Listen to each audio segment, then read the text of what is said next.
Hello everybody, welcome back to HardReset.Info channel. In today's video, I'll show you how to use the Razer Synapse on the website.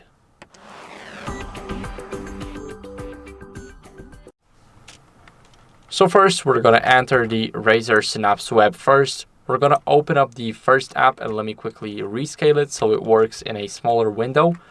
Now we want to click on the Viper V4 Pro, but if you do not have it, then let me quickly go over and remove it. Click on Add Device, and here click on Razer Viper V4 Pro, and it should say either that or add the paired. So we're going to click Connect, and now we're going to go over and close the Razer Synapse, the desktop app.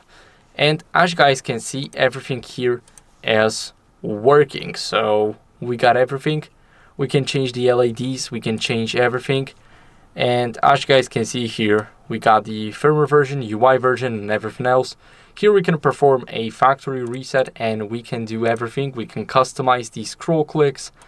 For example, we want to customize the mouse button 4, 5, and everything else right here. We can also change the LED indicator. So as you guys can see, now the DPI stage, it's blue. Now we're going to go over to connection quality, or maybe change the polling rate.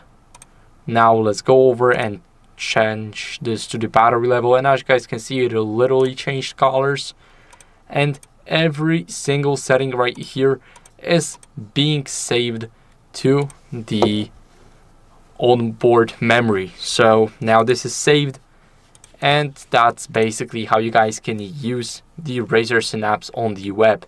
So that's it for the video. I hope it was helpful. If it was, then leave a like, subscription, and a comment, and I'll see you in the next one. Bye.